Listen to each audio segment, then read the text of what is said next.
Welcome to the spring webinar with the product team, where we're going to be talking about what's new and what's upcoming on the ActiveProspect roadmap. Thanks everybody for being here today. I'm going to go over some logistics before we introduce everybody and get into the good stuff. And so just to orient you to this webinar, there's going to be a chat icon. Please put in general comments and interactions with the participants there.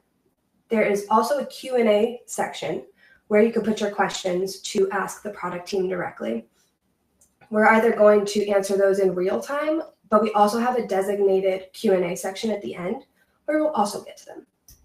This will be a recorded webinar, so you could send out the link tomorrow morning after we send it to your colleagues, or rewatch it again if you'd like to.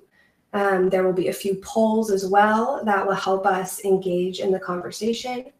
And then we are going to be posting some links into the chat. And so just a note on some of those links. If you are a contracted customer and you have a customer success manager, those links won't work for you. Instead, contact your CSM and work with them to update your contract and your account so that everything works seamlessly.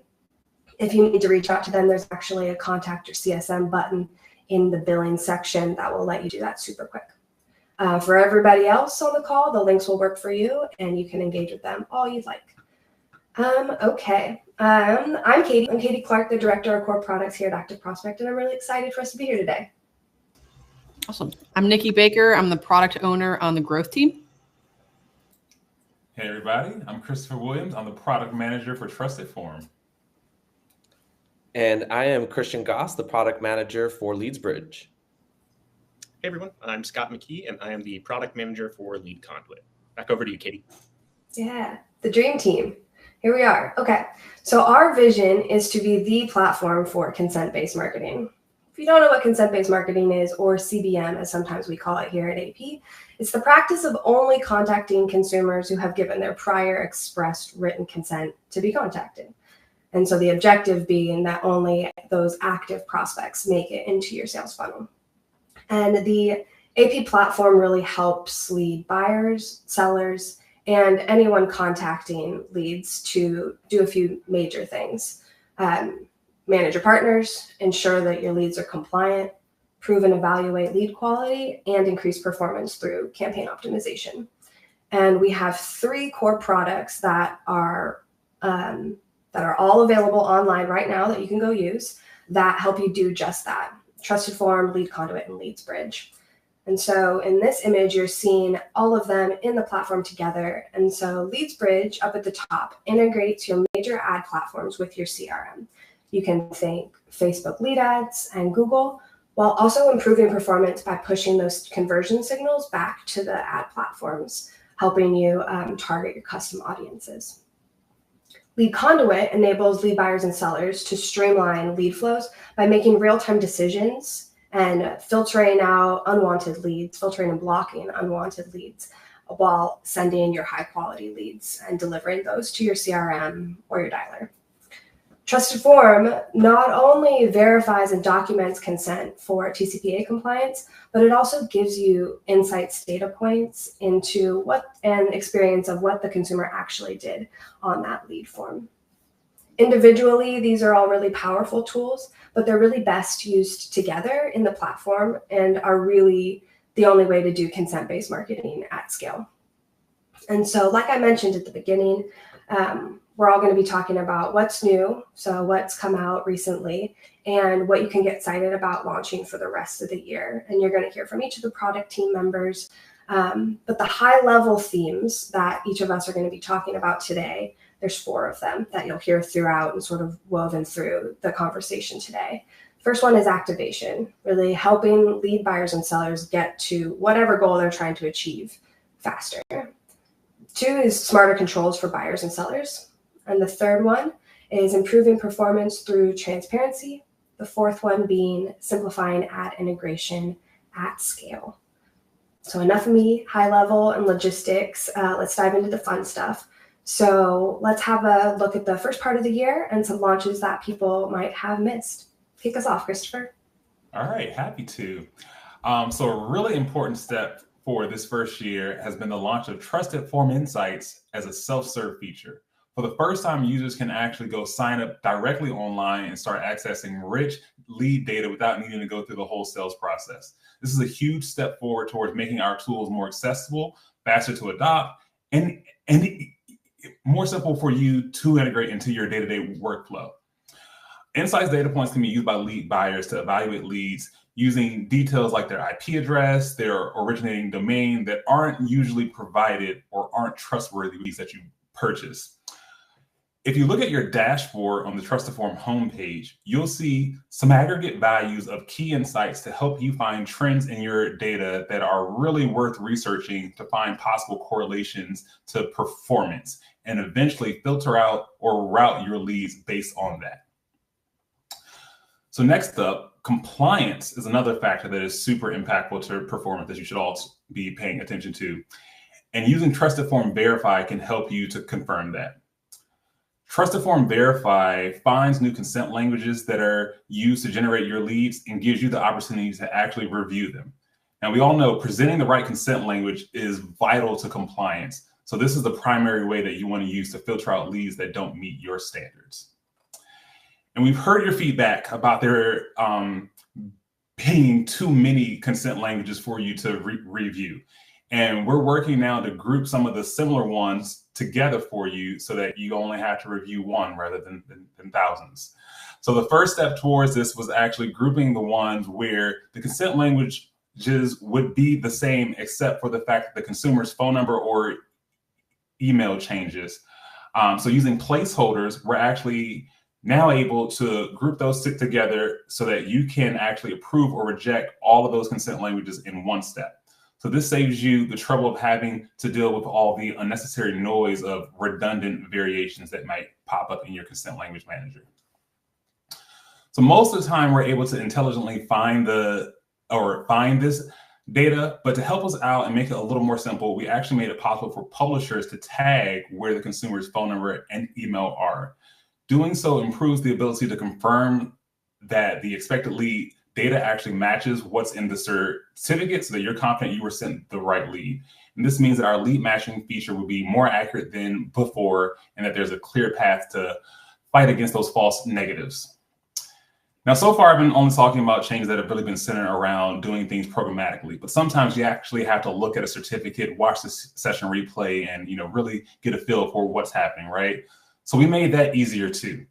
Now we've enabled enhancements that allow all customers to actually navigate to specific moments and quickly get to the events you want to see. So that saves you time from when you previously had to sit there and watch an entire replay just to catch a brief moment that you wanted to actually see. You can just click where it is in the timeline that you want to go, and you'll be able to watch that exactly. So one last thing that I'll note, which is super exciting, is a new feature that actually helps prevent a common case of fraud by using a TrustedForm certificate to find leads created by bots. And this bot detection feature is actually available now in the certificate API as well as in LeadConduit. And since I'm speaking about LeadConduit, I'll pass it on to Scott to tell you some of the cool stuff going on there. Thanks, Christopher. It's all super exciting stuff. Yes, so we have added bot detection to our TrustedForm integration in LeadConduit. And it works the same way you would add any other TrustedForm insight into your flow. Simply go to the steps page of your flow, add a TrustedForm add-on step, and it will walk you through all the next steps from there. We've also found that we've got some other features, such as an obscenity filter, which is a free tool to help make sure that you aren't taking in any leads that have any obscene values in their fields. And we've also added the ability to revert your flow to a previous state in case you make a mistake while editing it. I know I've made a ton of those mistakes myself, so that one's been really helpful for me. Some other small quality of life improvements we've been trying to focus on are sort of based around the functionality of the ping and LeadConduit. One of these is the ability to make an API call to an external service to capture a price for a lead and then return that price to your vendor if you're in a real-time bidding environment. If the service doesn't return a price, but returns a reason, something like no price because this is out of our service area, then we can help you send that back to your vendor as well so that they kind of understand why you're not bidding on certain leads. In that same vein, one of the big things we've heard for years, honestly, here is that people want to make suppression list easier to use on the ping. So a lot of lead vendors out there, they want a separate endpoint from the one they submit full lead data to. And they want that endpoint to be called to see if a lead is a dupe before they send the full lead data over to the buyer. And this helps them make sure they are fully monetizing the lead and finding the right buyer for it. And they also want to make sure that that buyer can't access the PII of a lead that was rejected on the ping. So we've heard a lot of different terms over the years to refer to this process, and they kind of change between verticals, dupe check, pre-ping, ping, all kinds of stuff. But we wanted to let folks know that we do support this functionality for customers who utilize LeadConduit and suppression lists. And this actually leads us to our first poll. We're really just curious if you are currently checking or allowing your vendor to check and see if a lead is a duplicate before you submit it to your buyer. So we'll put that poll out now. And if you don't know anything about suppression list, basically it allows you to instantly check an incoming lead against any list you have, such as a dupe list, do not call list, fraud list, whatever list you got. And you can make real-time decisions on it. When checking suppression list on the ping, we empower buyers to make sure that they are not accepting duplicates, while at the same time not exposing the PII of those leads on the ping to that buyer until they accept the lead on the post.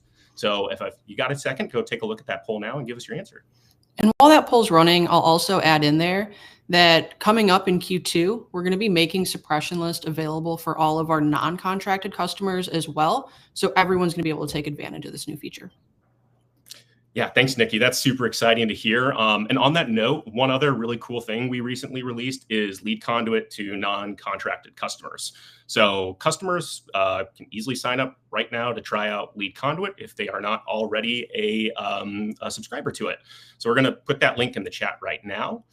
And the last thing I wanted to mention, and I know I'm kind of cheating here because we're talking about features we've released, but if you are a paid LeadConduit user right now and you go into your flows, you'll be able to see a banner that's going to ask you if you want to see the new redesign of LeadConduit flows. So this is a redesign that we're working on.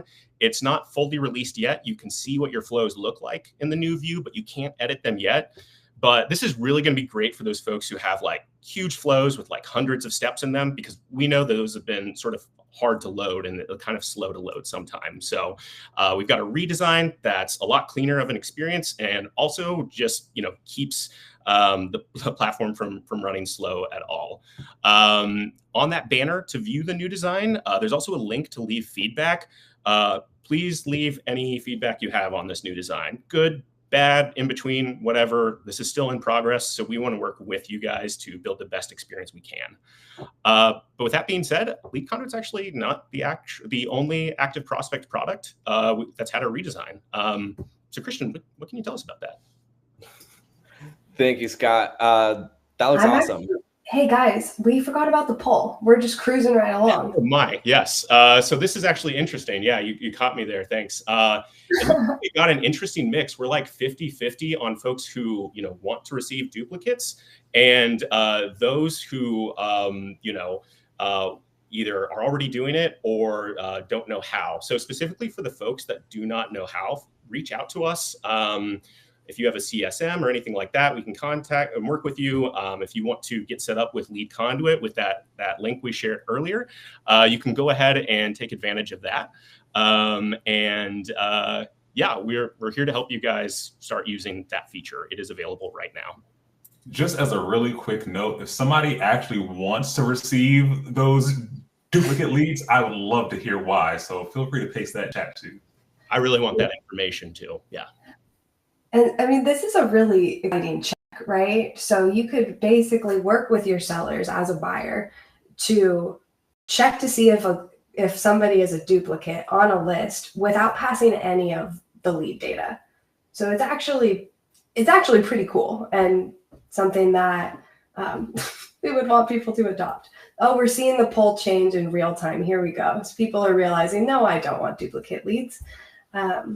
So it's a really cool feature, and you don't have to pass any of the PII. It's very secure because you're using suppression list and LeadConduit together. It really does make that experience really secure for checking for duplicates on the ping. we'll reach out to those no duplicate lead people. Okay, Christian, back to you about the redesign. Yeah, totally. Yeah, we've also been super busy on the LeadsBridge side. We're really excited about a bunch of stuff that's coming out. But we've been working over the past several months to redesign the LeadsBridge user interface. This user interface that people have grown accustomed to over the years really was launched almost 10 years ago.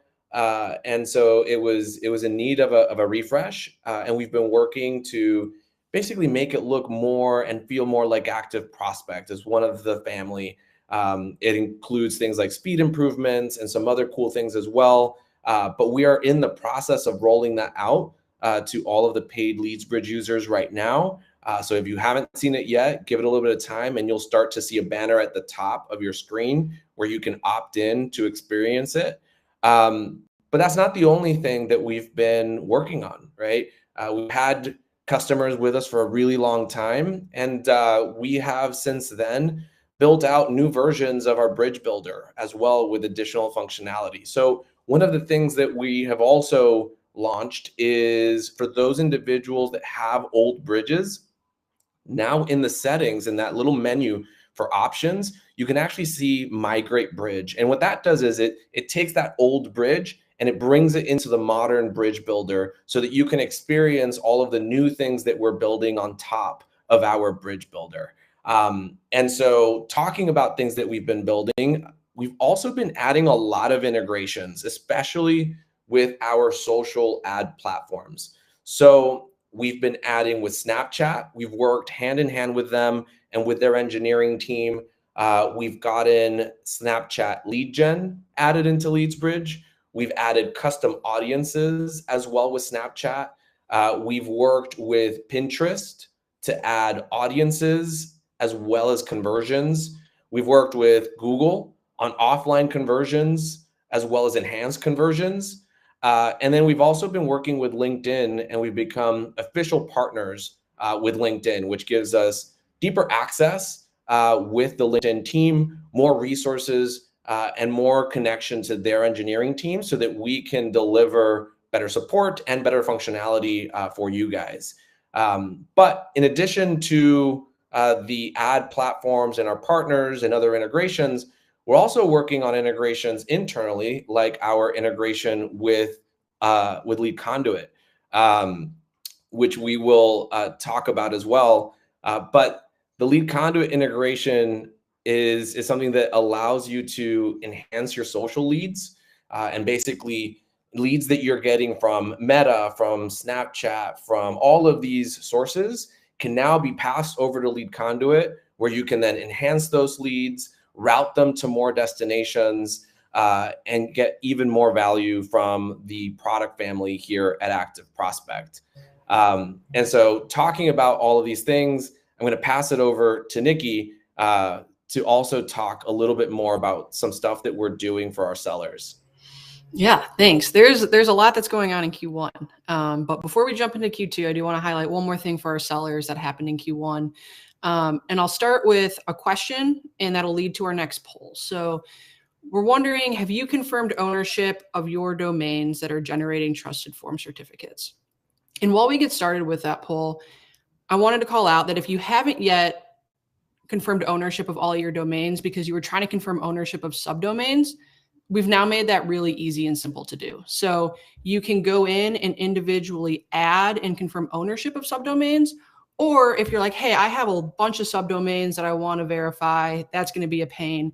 You can now go in and just add your root domain to your domains list, confirm ownership of your root domain, and there's a simple checkbox that you can check to confirm ownership of all of your subdomains with a simple click, and do that all in one step. So you can go to your domains page now and get that going to make sure that all of your domains that are generating TrustedForm certificates, you've confirmed ownership of. And so now that we have that, Katie, what's the poll looking like? The poll is looking like a straight 50-50 split between yes, I've confirmed, and why do I need that? Oh, it looks like yes is actually now going up a little bit more.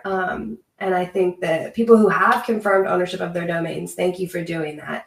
But the people who are like, what is important about that? we're going to dive right into it because it is really important for you to confirm ownership of your domain. So Christopher, why don't you tell them why it's important? All right. So confirming that you own a domain is important for a lot of reasons. I'll start with a new feature that we actually released not too long ago, actually at the start of Q2, in which we actually highlight the domains that do not have a confirmed owner. And that's important because we've heard from a lot of lead buyers that essentially they want a way to help know that their sources had to go through some type of validation process. And the domain confirmation process is something that ActiveProspect asks of all lead generators so that we know who it is who's actually generating the leads, generating the certificates that go with them. And if there's any issues there, we can actually reach out to them. So number one, that's the reason why you want to make sure that you actually do this so that we know who you are and we can help you if you actually need help or if one of your buyers needs you to then help them. But also, this is a great way to just kind of help customers gauge which of their leads, like I said, have actually gone through that process and maybe more high quality leads, right? So on the TrustedForm dashboard, customers can now see which of their domains their leads are coming from that don't have a confirmed owner, and then encourage any of their vendors who are selling them leads from domains without confirmed owners to actually go and actually go through that whole process. Once again, that just makes it a lot easier to kind of troubleshoot issues and just gives you that kind of peace of mind of knowing that you actually know who it was that generated this lead and they have accountability to make sure that they did things the right way. So I definitely encourage all the people who said, to maybe go back, take a look, and hopefully go in and confirm that you own any of the domains that you are generating leads from. Got it. So I could go in as a buyer to TrustedForm and now see this dashboard that says 56% of the certificates I've retained are from unconfirmed owners. Exactly. Yeah. And I did say that was only the first. There are many other things that you get from this too. You can use the auto retain feature if you confirm your domains, which makes it really simple to retain certificates for all the leads that you generate. You get to actually look at certificates for free for 3 or 90 days. So that's a big plus. If maybe you're just testing, you need to take a peek at a certificate really quick. You don't want to pay to go retain it. Just make sure you have your domain verified, and it makes that process a whole lot smoother. And we also just kind of show you some quick stats on your dashboard too, so that you can see how many leads you're generating and things like that may be useful to you. Yeah, so there's benefits for buyers and for publishers who are actually owning the domain. So if you're a buyer who's like, I really would love some of these dashboards and some of the stuff that Christopher just said, you got to work with whoever's originating the domain in your publishers. But there's also benefits for publishers to use the auto retain feature and retain all of the certificates from those domains, or now all of the subdomains too. So that's great. Yeah, definitely. And so that's just one of the big features for Q2 on the TrustedForm roadmap. But there's one more that I have to talk about before I pass on to someone else. And this one isn't out yet, but it's coming soon. For TrustedForm Verify, we're going to be releasing a new set of checks that users can perform to help comply with the TCPA's clear and conspicuous rule, which hopefully you've all heard of. And I saw a question out there in chat somewhere that basically says, with one-to-one consent dead and gone, do I still need retain or verify? And the answer is absolutely yes, because the TCPA is still in effect, and the clear and conspicuous rule is one of those that people kind of looked past once the one-to-one consent rule came out, but it's still there, and it has been there for a long time, and it's actually a reason that several lawsuits have been lost. You have to make sure that when you create consent language, that the consumer actually saw it, it was visible to them, it was clear that they had to give their consent in whichever way your form says that they have to give consent. And this is something that you should actually be confirming. So our new features actually create a way to confirm that the font size and the contrast ratio of the consent language just shown to a lead actually meet a minimum requirement, and also that they use an approved type of opt-in.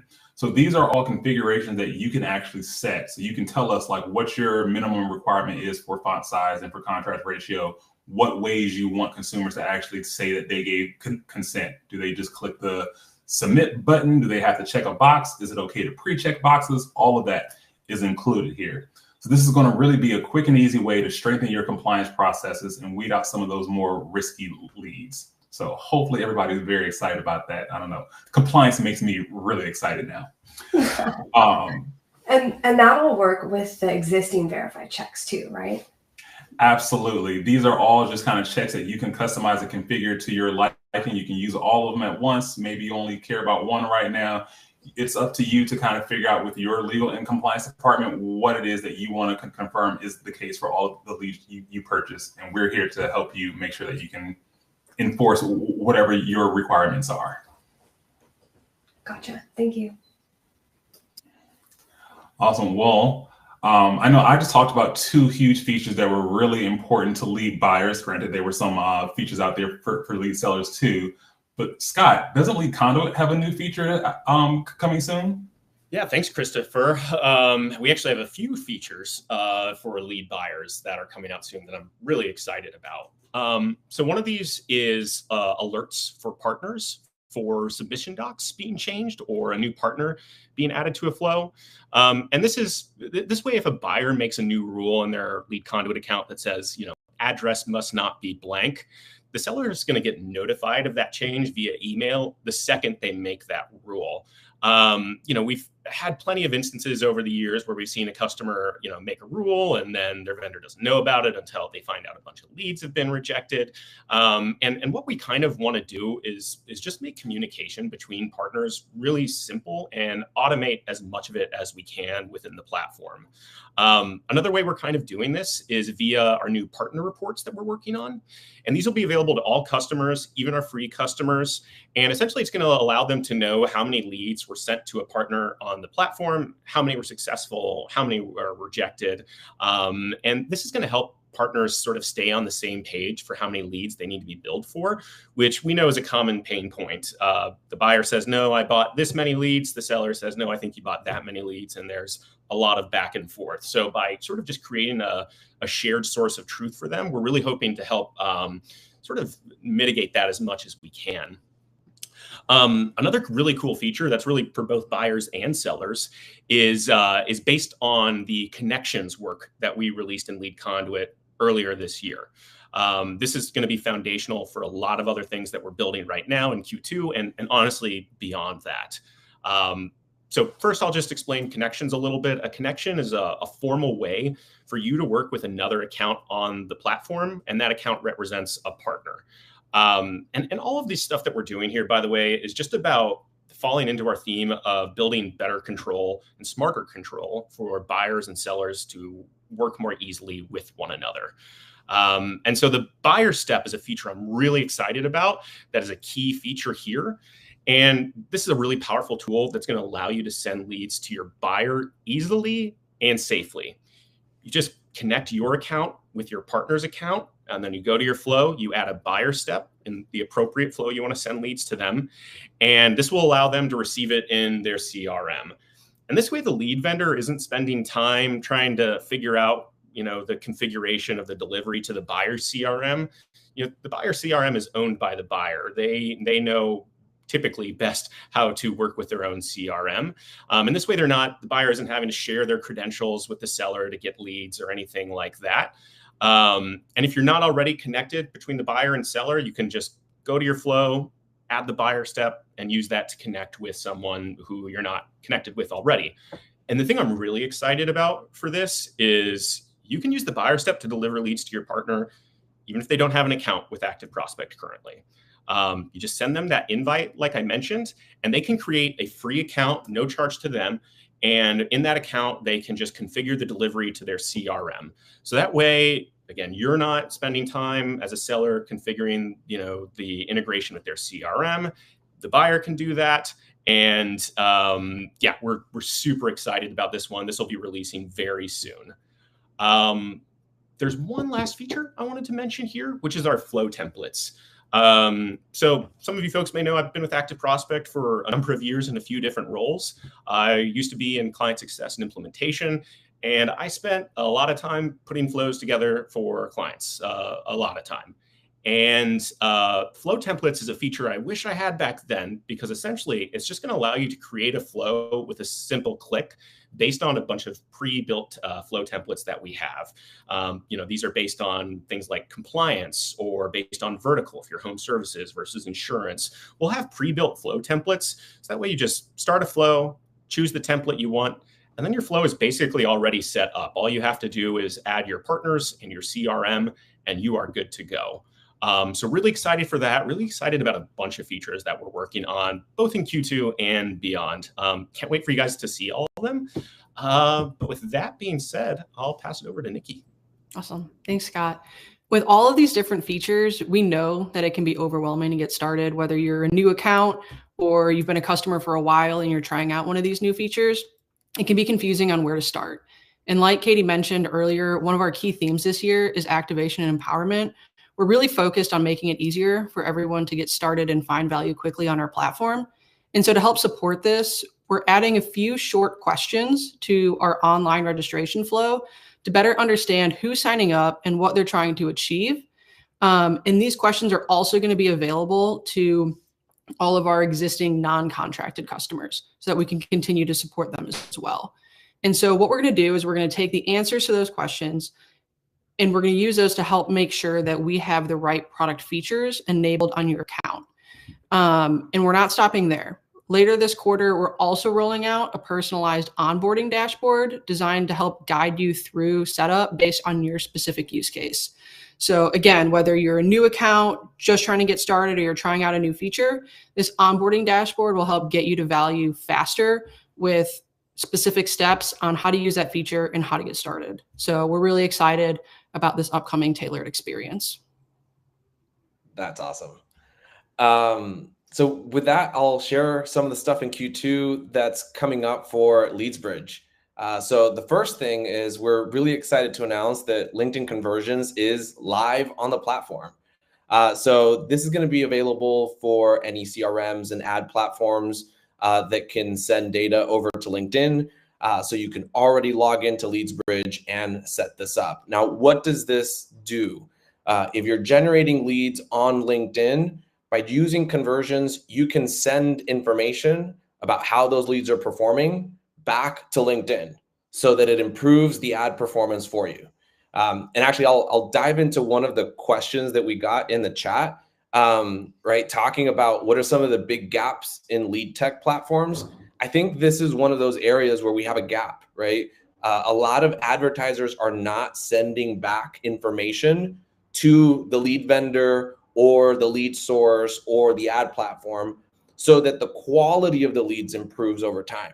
A lot of the marketing tech is used to improve the speed to follow up on leads or reject and qualify leads, but not enough data has been sent back to improve the quality of leads at the source. And so having said that, and seeing the work that we're doing with LinkedIn, I'm really, really excited for Q2 for this next thing that I'm about to talk to you about, which is Performance Booster. So LeadsBridge is focusing on driving more data to improve your ad performance by taking information from your CRM about which leads are good, which leads are bad, and sending that data back to the ad platforms, especially Meta, which is where we're starting. Then the algorithm at Facebook can automatically optimize your ads, improve your ad targeting, and improve the performance and the ROI from your ad spend. That is massive. It's huge. And it really serves that gap that we're seeing in the marketplace right now. And so that performance booster is only available for certain CRMs with Meta right now. We're working to increase the amount of ad platforms and the amount of CRMs with this new experience. But you are able now to set up and configure all of this in less than 3 minutes. So it is super user-friendly. And so we are very, very proud. We've been working directly with the engineering team inside of Meta, the people that work with the algorithm in order to streamline this process and eliminate a lot of the steps that advertisers used to have to take before this came out. So super excited for this. In addition to that, we're also going to be rolling out suggestions inside of our app and via email to improve ad performance as well. we're noticing that our advertisers aren't doing everything that they can to get the best ROI from their ad spend. And we have access to the data to make those intelligent recommendations so that you can drive your ROAS up. So we figured, why not? Let's include that. Let's put it inside of the app. Let's put it via email. Let's help our advertisers to generate better performance and better leads at lower cost. So really excited about driving that performance for you guys. And so with that, I'm going to pass it on to Katie. Whew, that was a lot of stuff, you guys. We are at our Q&A section, and there's a bunch of stuff that we can talk about. So did anybody else have anything on the question that Christian answered? Yeah, I thought that was actually a really good one to start with. So that was, what do you feel is the biggest gap in lead tech platforms right now? When I first saw that, my first thought went to bot detection, or maybe I should in general say fraud detection, because there are multiple forms of fraud out there. And this is just a problem that plagues the entire lead generation community, the industry, everyone. Lead sellers sometimes have no idea that, there are a bunch of like fraudulent leads coming in through their site, and then they sell them. The buyer doesn't know that they're there. Maybe you call somebody, the best case scenario is they just don't pick up, and then, it's kind of a wasted lead. Worst case scenario, they sue you and say, hey, I never gave you consent to call me, and you still did. And you think that you did everything the right way, but it turns out that it was actually some fraudulent bad actor out there who submitted their data. And that is just a huge risk out there. And I think there's a lot of tools that try to address it. There's nothing that can do everything at once right now. So no, all around solution, but it's something that everybody needs to pay a lot of attention to. And honestly, I would take all the help you can get there. Yeah, I think that's a really good answer, Christopher. I think you might have changed me away from my original answer, but I'm gonna give it anyways. So I think one of the biggest gaps between at least the platforms that LeadConduit, historically has competed against is probably around conversions. And Christian, you touched on this with the LeadsBridge of how you guys want to get conversions out of the CRM and send them back to the source. LeadConduit's had some version of this functionality for a while, and I didn't mention it earlier, but it's something we're working on improving right now as well to improve that process. But the point of these platforms is to make sure you are only buying the best leads and that you're getting as much out of them as you can. You're maximizing your ROI. And we know our platforms do that. Every case study we ever did with the customer has shown us that. But by having automated conversion feedback, sort of brought back into a platform from a CRM and optionally sent back to the source of the lead, we can automate so much of that. And for us selfishly, it allows us to just write in the platform, show you the ROI of the savings with what you're using with us. But also it, can help you identify what are some other things I should be doing? What are some other leads I should be maybe spending a little bit more on or trying to reject more, right? Like TrustedForms has all these great insights that it can tell you about lead. What originating domain did it have? What was their typing speed, right? Like really in the weeds stuff. And, by getting conversions back into the platform, we can much more clearly tell you what are the levers you should be pulling with that data. So I think that's one, and it's one that anyone that we're competitive with is doing to some extent. The challenge is it's just one of those things you have to build CRM by CRM to pull information out and back in, and it's a huge gap for everyone, I think, right now, and that's why Christian's talking about it. My team's working on improving it, and I think that's just a really, really big one. But again, Christopher might have swayed me with bot detection. I'm going to think on that some more. I'll throw one more answer into the mix.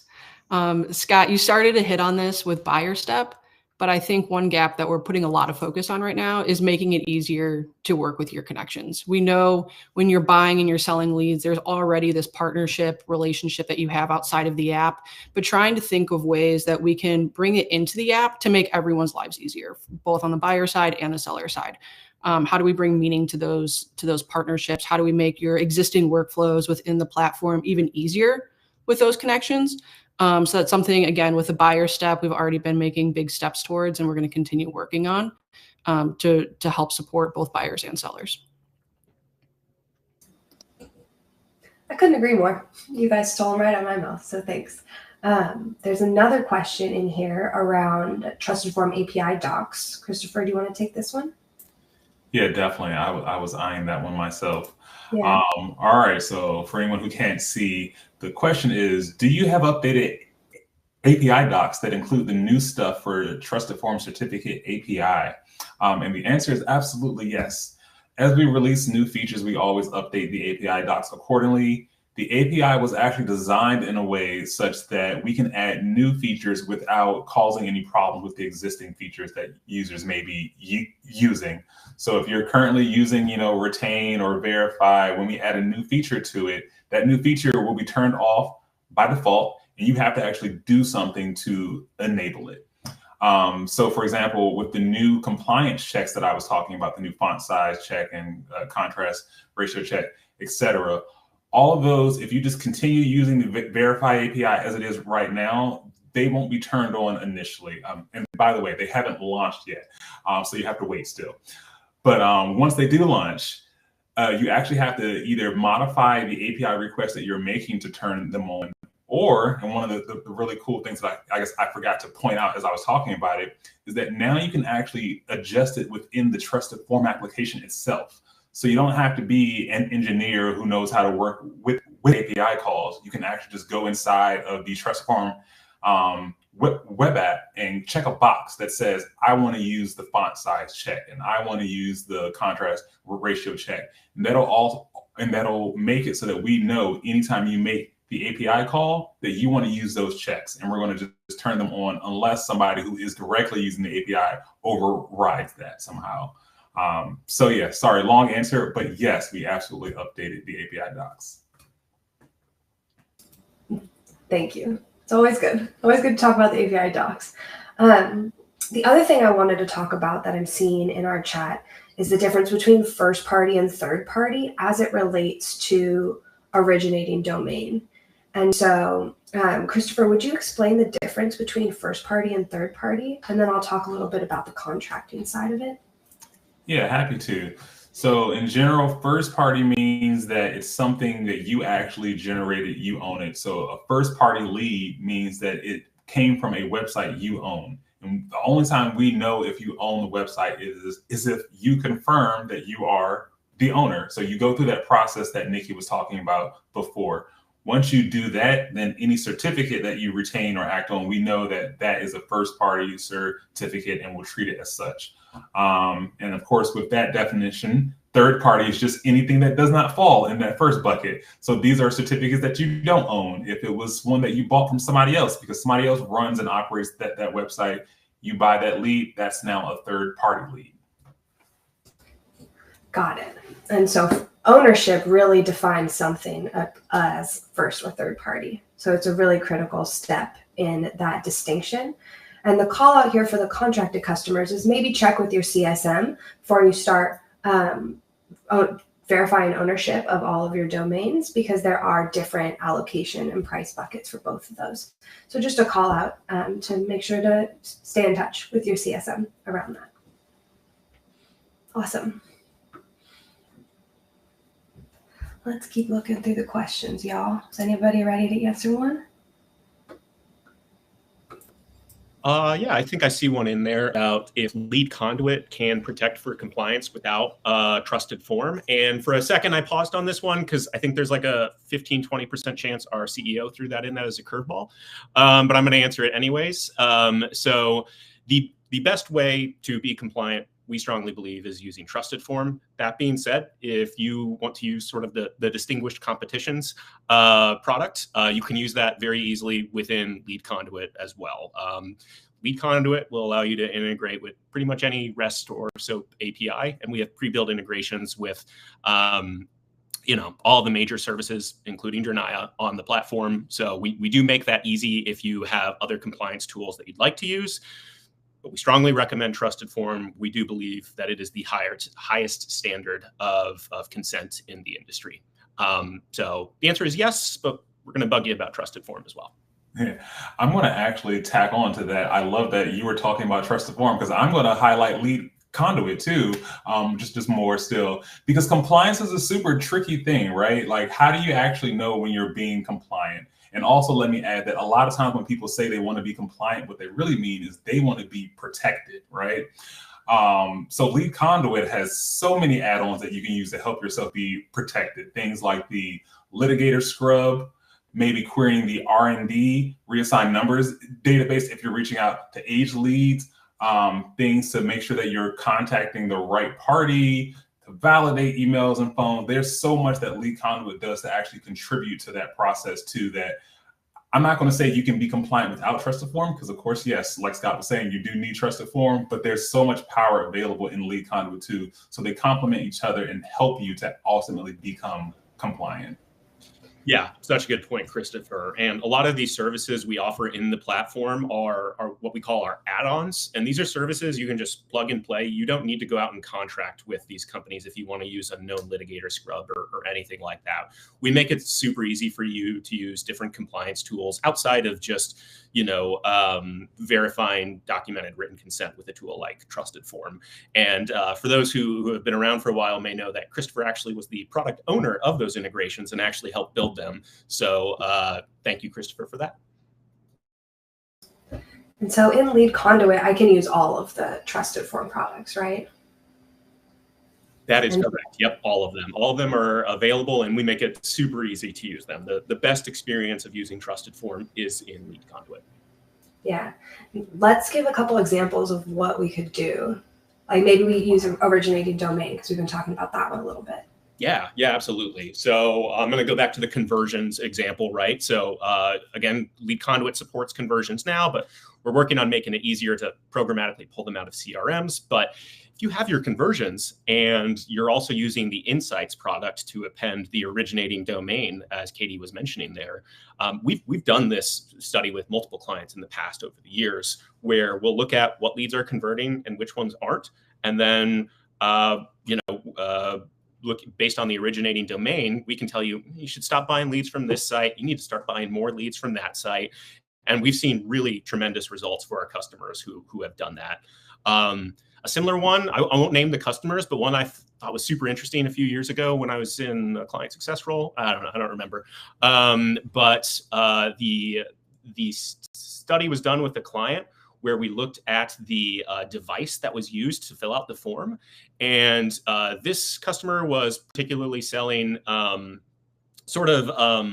their product to low-income users. And I don't want to insult anyone for their smartphone of choice, but what we found for them was that customers using an iOS were less likely to be their ideal customer, and customers using Android were much more likely to be. And we kind of saw a similar thing in the inverse with another customer who was like trying to sell to the top 1% or something like that, where they're more likely to want an iOS. And no disrespect to Android, in a lot of ways it's better, but just really interesting stuff that we can find out with that data right now.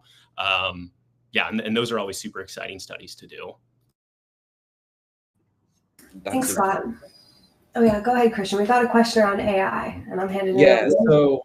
So at ActiveProspect, we're always looking at what we can do. On the LeadsBridge side, we have implemented AI to auto map fields in order to make it easier for users to set up their bridges, right? So one of the questions is around our use of AI, and are we going to implement more of it? We're looking for ways that we can use it and experimenting with it. But we have already started on the LeadsBridge side to implement it in order to streamline the customer experience, especially on the self-service side, where customers are signing up on their own and setting things up on their own. This really helps to make things easier and helps to reach value and help people to succeed faster. So definitely looking into it.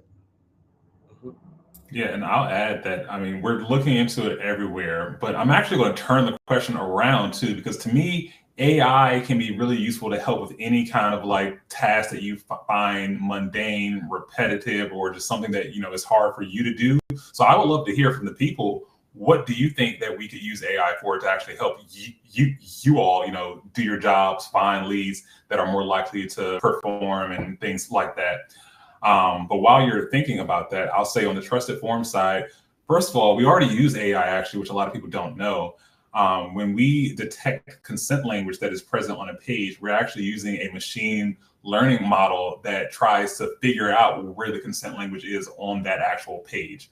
Now, of course, with anything that you do with AI, it can work well. Sometimes maybe it doesn't work so well, which is why we also have the manual option for publishers to tell us where that consent language actually is. But using AI to find that has helped a lot of customers who maybe their publishers haven't put on those tags yet. And it makes it a lot easier to figure out what it is that you're actually looking for. And we're going to continue using that as we go along, especially with the management of consent language. Earlier, we kind of showed off how we're now trying to group similar consent languages together so that you don't have to necessarily look at each and every single one.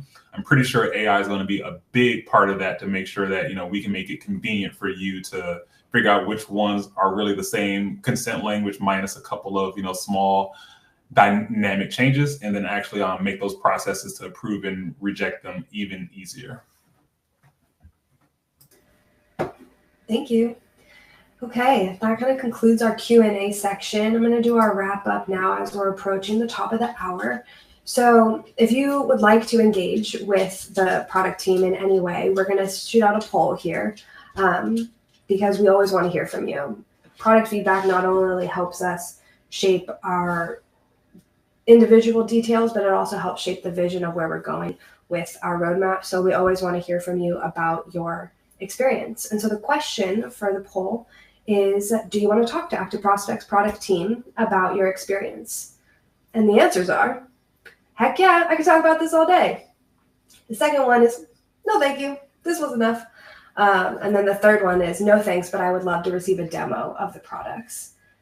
And so based on the polls here, and so this information is going to, if you are on the heck yeah bucket, we will be reaching out and hopefully participating with you with some research interviews or really just talking about your experience. No thanks, we will respectfully not be reaching out to you, so that's fine. And then for the demos, same thing, we'll be reaching out. So thank you for participating in that poll. If you want to give feedback, we have a couple other ways to do it. And so we're going to link in the chat here to our product feature requests. And so if you'd like to not actually talk to us on the phone, but you have ideas, there's a way to just submit a request to us. And so that's going in the chat now. And we also have a what's new page that will also be on the chat. So if you just want to follow along on what's going on and what's new, there's a what's new page that we're posting here. You can also access that in the app, in the notification center, and it's going to always tell you what the latest and greatest is. So there's a bunch of ways to engage with us, but if you ever have feedback, we would love to hear from you. We got one more poll, everybody, and then we are good. So this last one is, how useful did you find this webinar? Very useful, somewhat useful, could use improvement. As a product team, we are always improving and always open to feedback. So thank you for participating there. And yeah, we're getting very useful across the board. There's always room for improvement, but thank you very much. Okay, so closing remarks here. So this is our springtime product webinar. We're going to be doing these seasonally. So the next one is our summer webinar. And so that one is July 23rd. We're going to post the link in the chat if you want to register now and not have to integrate it into your summertime scheduling plans. It'll already be on your calendar. So that one should be there and you can sign up now. And I just wanted to say thank you to the product team for being here and talking about all this stuff and also just building some really cool things that are providing value all the time. So thank you. And then thanks to the participants who came and listened to us chat. And we really appreciate the participation across the board. Thanks, everybody. Bye.